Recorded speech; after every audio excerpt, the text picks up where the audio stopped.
Mas agora eu quero chamar a Janaína Camelo, porque o ex-diretor-geral da PRF, o Silvinei Vasquez, pediu ao Supremo Tribunal Federal a ampliação do prazo para responder à denúncia da Procuradoria-Geral da República por uma suposta tentativa de golpe de Estado. Ô, Janaína, o que ficou estipulado pela PGR? E conte essa história toda aí pra gente. Pois é, foi estipulado aquele prazo protocolar de 15 dias, né, Evandro? Só que as defesas dos 34 denunciados começaram a se manifestar aí no processo. A defesa de Silvinei Vasquez foi um deles e aí pede a prorrogação desse prazo. Por quê? Porque inicialmente Silvinei Vasquez, ex-diretor da PRF, ele não estava, não era alvo desse processo, né? Ele não era um dos 40 nomes que foram indiciados no inquérito da Polícia Federal. O nome dele foi um dos 4 nomes novos que foram incluídos pelo próprio PGR na denúncia da tentativa de golpe de Estado. Então, é essa a alegação que a defesa dele faz, que como ele não fazia parte do processo, então a defesa não tinha tido acesso a todo o material ali dos autos, então pede esse prazo maior. Silvinei Vasquez, ele foi indiciado em outro inquérito, né, Evandro? Que é aquele inquérito que já foi em parte ali concluído, que já está nas mãos do procurador Paulo Gonet Branco, que é o que investiga ali o uso ilegal da Polícia Rodoviária Federal, quando o Silvinei Vasquez era o diretor da polícia, para atrapalhar as eleições de 2022, né? Naquele caso das blitz, que foram feitas em estradas do Nordeste, no segundo turno das eleições, por suspeita ali de atrapalhar aí o deslocamento de eleitores do presidente Lula até as urnas de votação. Então foram essas informações que o PGR utilizou para denunciar Silvinei Vasquez neste outro processo da tentativa de golpe de Estado. Hoje o Silvinei, inclusive ele ficou preso no ano passado durante um bom tempo. Hoje ele é secretário de Desenvolvimento Econômico e Inovação da cidade de São José, que é a região metropolitana ali de Florianópolis. Esse caso de Silvinei é um dos casos ali das defesas que estão pedindo uma prorrogação do prazo para manifestação. Por exemplo, foi do próprio Bolsonaro. A defesa tinha pedido ali um prazo de 83 dias para se manifestar, porque seria um período entre a entrega do relatório final no ano passado até a data que Bolsonaro foi notificado, que foi na última quarta-feira, que foi anteontem, porque a defesa diz que entre esse período não teve acesso a todo o material do processo também, né? Aos vídeos, a delação de Mauro Cid. Ontem saiu a decisão do ministro Alexandre de Moraes a esse pedido da defesa de Bolsonaro, negando esse prazo maior, estipulando aí os 15 dias, sim.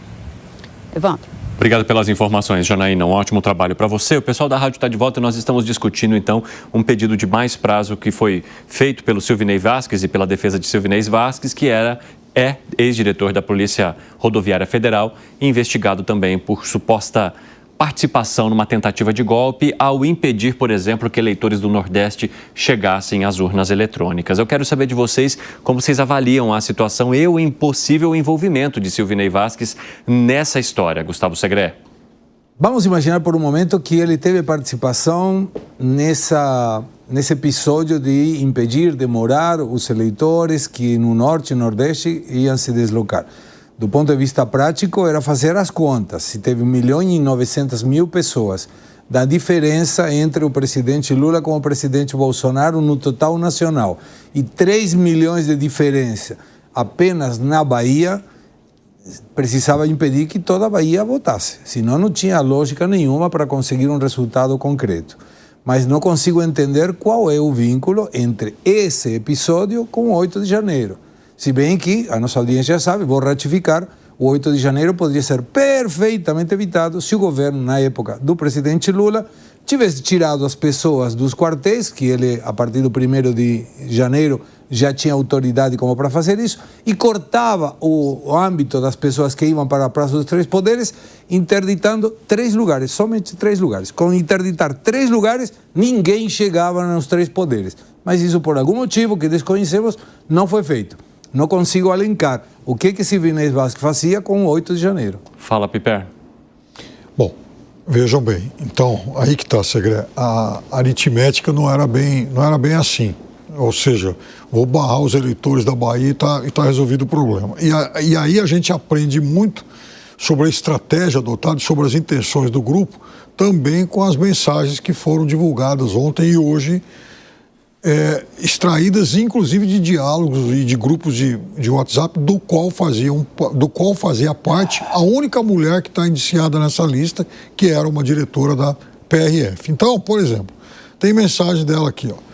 Belfort Roxo, o prefeito é vermelho, precisa reforçar a PF, menos 25 mil votos para o Nine. Então, não era tirar toda essa diferença, e aí tem outras cidades, ela fala em Porto Alegre, fala em cidades lá, em Pelotas, em cidades de vários estados, porque a estratégia não seria apenas o Norte e Nordeste ou especialmente uma única cidade. Era exatamente fazer esse trabalho de grão em grão, um pouco aqui, um pouco ali, um pouco ali. Ninguém sabia mesmo de quanto ia ser a diferença, só sabia que seria uma eleição muito apertada. Então, essas mensagens, elas existem, elas estão, enfim, fazem parte aí dos autos desse material probatório. Agora, de qualquer forma, eu imagino que o Sidney Vasquez já deva estar se preparando para fazer a sua defesa há muito tempo, uma vez que ele chegou, inclusive, a ser preso por um bom período ano passado. Mas qual é o link com o 8 de janeiro, com o golpe e evitar eleitores indo votar? Com toda a estratégia feita já desde o começo. Quer dizer, nós não estamos falando, o 8 de janeiro é só o último episódio, mas tem o 12 de dezembro, tem o 24 de dezembro, tem esse período entre primeiro e segundo turnos, tem o período de montagem dos acampamentos. Não, a gente não está falando de um único episódio. Né? Eu não consigo realmente estabelecer uma relação lógica entre segurar alguém para votar no dia das eleições, assumindo que isso seja verdade, tá? Assumindo que houve esse crime, com o que aconteceu, a cogitação de um golpe. Qual que é a relação lógica se isso veio antes, né? Se você nem saberia quem iria ganhar as eleições, não é uma espécie de volta para o futuro, que você pegou o DeLorean, voltou lá para o passado, aí você viu o que aconteceu, e aí você estabelece. Eu de verdade, eu não consigo estabelecer, nesse caso do Silvinei Vasquez... A conexão que é feita no inquérito, ao fazer indiciamento, é de que foi montado um plano para impedir que o presidente Lula chegasse ao Palácio do Planalto. Bem, mas qual a ligação e um plano que foi sendo construído em várias etapas, Evandro, digamos assim. Então, primeiro se faz uma tentativa de impedir que os eleitores cheguem com a possibilidade de que ele não levasse nas urnas. Depois, há um outro movimento que possa, então, impedir que, mesmo depois de ganhar nas urnas, ele chegue ao Palácio do Planalto, entende? São essas conexões que são feitas no inquérito. É isso que eu estou te mencionando, a maneira como eles vão analisando e trazendo que o plano, ele não envolveu só um último momento que culminou no 8 de janeiro, mas sim informações e ações construídas por Jair Bolsonaro e seu entorno que, de alguma forma, impediriam que o presidente da República, Lula, chegasse aonde ele está hoje. Então, perfeito. Então, vamos por essa linha. Então, eu tenho algumas versões de golpe dentro do relatório. Qual que é a verdadeira? Porque eu tenho uma de impedimento, eu tenho uma outra versão de que é causar um caos social. E aí, a partir desse caos, o Exército intervir. Aí eu tenho uma outra de assassinato de 3 figuras públicas, do presidente, do vice, do ministro. Eu tenho uma outra, que é o afastamento de um dos ministros do Supremo. Qual é a versão? Se eu tenho várias versões de golpe, eu não tenho nenhuma. Não, porque tudo isso está no relatório da PGR, o Piperno. Não são versões, são várias etapas. Não, mas aí que está, se eu tenho... Qual é o episódio? Qual que foi a tentativa em si? Eu entendo que talvez houve várias cogitações, mas qual que foi a tentativa? E eu volto no artigo 359. O que tipifica a tentativa? Tipificação de tentativa, porque senão tudo vira tentativa. Para aí. A tipificação de tentativa não é o por exemplo, é o que diz o Código Penal. Tipificação de tentativa é usar da violência ou grave ameaça para impedir o funcionamento de um dos poderes. Houve isso, Piperno? Houve. Onde? Mais de uma vez. Ou não, onde? Grave ameaça e uso da violência. Mais de uma vez. Grave ameaça, me dá um exemplo. Eu te dou. A movimentação dos potenciais assassinos do presidente Lula, do vice Alckmin e de Alexandre de Moraes, a movimentação deles já é mais do que uma grave ameaça. Mas não, eu entendo que grave ameaça é você ligar para uma pessoa, porque senão a pessoa, ele não sabia que ele estava sendo ameaçado, tanto é que mas eu... pera lá. Não, se você liga para a pessoa... Mas aí fica muito caricato. Mas, Evandro, o que é uma ameaça? Já golpe você tem que falar para a pessoa, eu vou te matar, eu vou te sequestrar. Isso é uma ameaça. Eu entendo que ameaça é isso. Ameaça não comunicada, por definição, não é uma ameaça. Ameaça não comunicada é uma ameaça, Piperno? Eu estou pensando aqui em te matar, é uma ameaça? Você chama o Evandro. É uma questão lógica. Agora eu ligo pro Evandro, Evandro, ou peço para alguém ligar, ameaço o Evandro, falo, Evandro, eu vou te matar. Isso é uma ameaça. Aí é, sei lá, a versão comunicada da ameaça. Eu vou precisar passar pro Zé. Isso, vou mandar um WhatsApp, eu vou te matar. Porque a gente tem muita coisa para discutir. Isso é uma ameaça. Tem muito material chegando. Zé, fala aí, depois eu vou seguir. Vamos lá. Tá, eu vou tentar sintetizar. O que a peça apresentada no Supremo é realmente mais ou menos como diz o Piperno, né? Não tem só a delação do Cid, não tem só o 8 de janeiro, não tem só o 12, que foi a data de diplomação do presidente Lula, e não tem só as eleições, e nem anterior às eleições. É todo um conjunto de investigação e de dados, né? A gente vê que o Silvinei Vasquez pediu ampliação do prazo.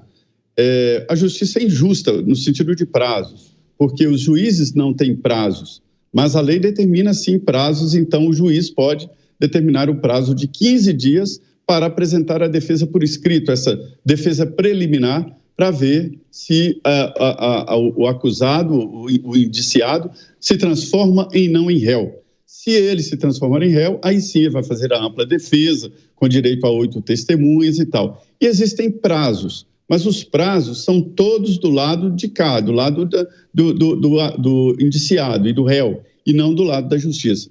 Então, as contas que eu fiz são no sentido de que é possível concluir esse processo neste ano, se for nesse ritmo. No mesmo dia de recebimento, o ministro Alexandre de Moraes já citou todos, ou quase todos, né? Determinou o prazo de 15 dias, que é a partir da citação, né? O ex-presidente Jair Bolsonaro foi citado pessoalmente no mesmo dia, Anderson Torres, todos que estavam aqui em Brasília, e eles têm 15 dias para apresentar a defesa. Isso aí me remete muito à história do Lacerda falando para o Getúlio. Não pode ser candidato, se for candidato não pode vencer, se vencer não pode tomar posse, se tomar posse não pode governar. E acabou fazendo tudo, Getúlio fez tudo, né? Então, assim, a política tem dessas repetições, mas neste caso aí, eu não vejo uma conexão de um golpe, de tudo isso. Houve irregularidades, houve exageros e até passaram da conta no exercício do poder, sim, mas um golpe, ainda não vi nada tão organizado que pudesse parecê-lo.